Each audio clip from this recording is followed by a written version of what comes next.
नमस्कार, मी रेणुका. बुलेटिनमध्ये तुमचं स्वागत आहे. सगळ्या बातम्या आपण बघणार आहोत, पण आत्ताच्या सगळ्यात महत्त्वाच्या बातमीनं बुलेटिनची सुरुवात करतो आणि ती बातमी अशी आहे काही वेळातच होणाऱ्या पत्रकार परिषदेची. कारण शिवसेना खासदार संजय राऊत यांची पत्रकार परिषद 4 वाजता होणार आहे आणि यामध्ये 4 वाजता होणाऱ्या पत्रकार परिषदेत भाजपमधील ते 3.5 लोक कोण या सगळ्या प्रश्नांची उत्तरं मिळू शकतील. संजय राऊत आता कोणता बॉम्ब फोडणार याबद्दल आता उत्सुकता शिगेला पोहोचली आहे. शिवसेनेकडून या पत्रकार परिषदेची जय्यत तयारी करण्यात आली आहे. शिवसेना भवनाबाहेर मोठ्या प्रमाणात पोलीस बंदोबस्त देखील तयार करण्यात आलेला आहे.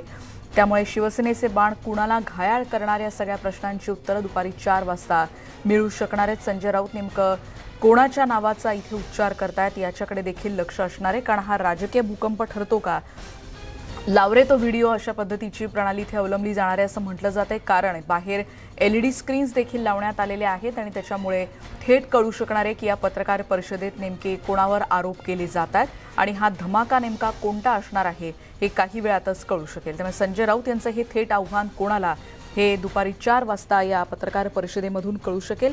हा सगळा परिसर मुंबईतल्या दादर परिसरातल्या शिवसेना भवन परिसरातला आपण बघतोय. आजूबाजूला मोठ्या प्रमाणात पोलीस बंदोबस्त तैनात करण्यात आला आणि ही आतली दृश्य जिथे मोठ्या प्रमाणात पत्रकार परिषदेची तयारी आता सुरू झालेली आहे.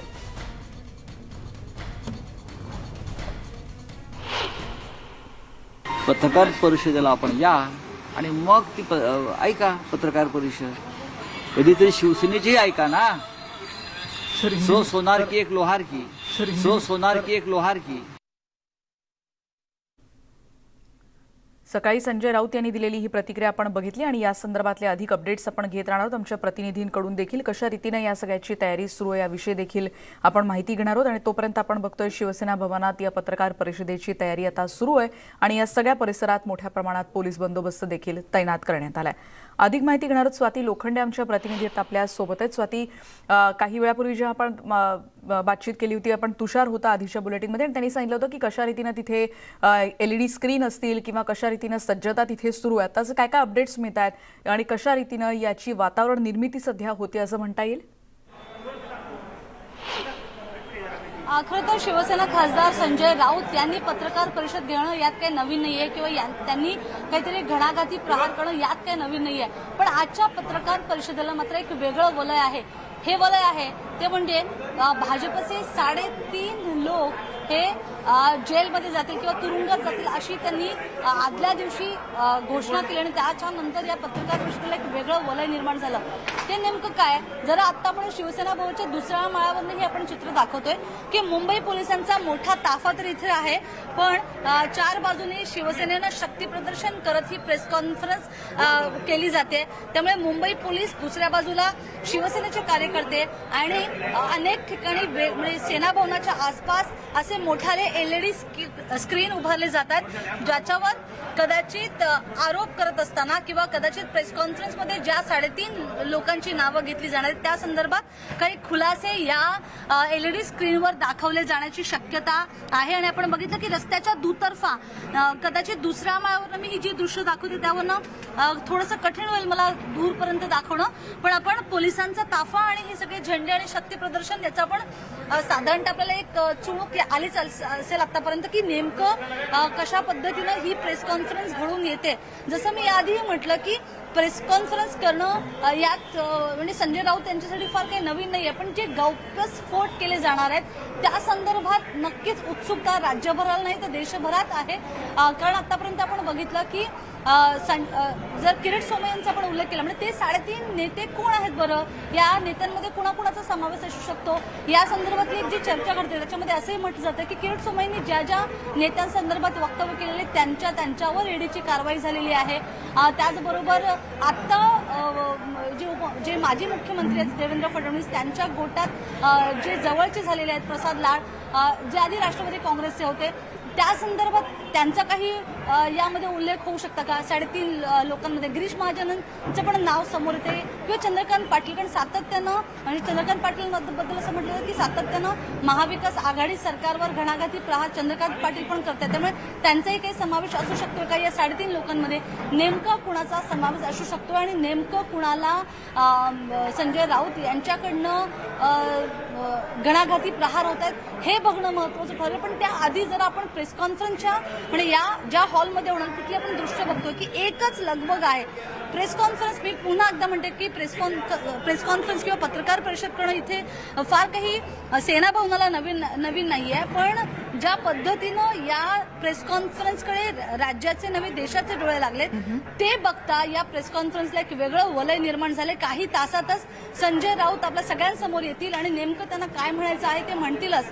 पण याआधी आपण बघितलं की नवाब मलिकांनी पण जेव्हा एक लावली तो व्हिडिओ या संदर्भातली एक म्हणजे प्रेस कॉन्फरन्स घ्यायची पण त्याच्याबरोबर प्रूफ पण दाखवायचे, पुरावे पण द्यायचे, अशा पद्धतीनं त्यांनी अंगीकारलं होतं.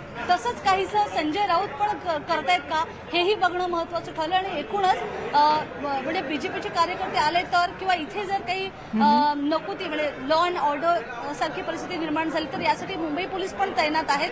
विशेष म्हणजे अनेक ठिकाणावरून आपण बघितलं काही वेळापूर्वी की नाशिकहून पण शिवसैनिक इथे निघालेले आहेत. त्यामुळे मुंबईभरातले शिवसैनिक पण इथे येण्याची शक्यता आहे. त्यामुळे हा जो परिसर आहे इथे बऱ्याच मोठ्या प्रमाणात वाहतूक कोंडी होईल, गर्दी होईल आणि एकच शिवसेनेचा जयघोष करणारे नारेबाजी पण या प्रेस कॉन्फरन्सच्या आसपास होताना जर दिसली तर नवल वाटायला नको, कारण इथे फार मोठी गर्दी होणार आहे.